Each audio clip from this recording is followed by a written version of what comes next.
Live at 10. Tonight, new developments in our investigation into the former North Omaha radar station. Neighbors urging us to get answers as to why the vacant buildings are just sitting there.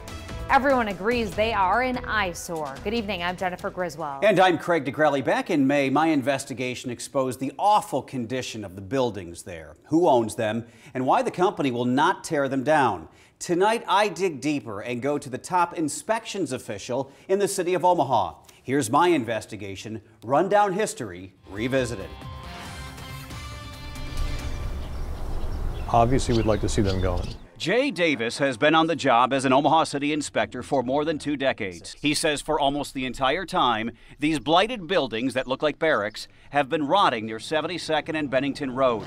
It's the site of the World War II era North Omaha radar station. They're a danger. Back in May, we investigated after this man, 87-year-old Lawrence Jacobson, showed us the perimeter of the property. He lives nearby in this pristine part of town and is forced to look at this eyesore on a daily basis. I'd like to see these buildings torn down and in their dilapidated conditions. And the top city official, when it comes to permits and inspections, agrees. The city actually has a demolition order? We do. Tell me about that. Well, it's a process that we use. It's more of a demolition notice and a demolition order. Basically, it's notifying the owner that the properties are eligible for demolition.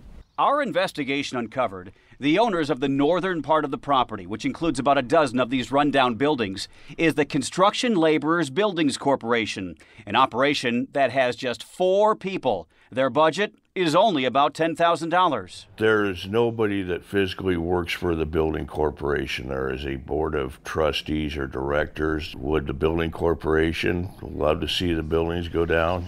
Yes. Unfortunately, our finances do not allow for that. So why doesn't the city just go in and tear them down? It's not considered an act of demolition for me just because of the cost involved. And his docket is pretty full. Davis told me he has a budget of roughly $1 million. There are currently 135 buildings waiting on the city's demolition list. The city has already knocked down 45 this year. And there's another problem. Since these buildings went up nearly 70 years ago, what's inside is a bit of an environmental nightmare, and getting rid of it would jack up the cost. It does have asbestos in it, built back in the late 40s, early 50s.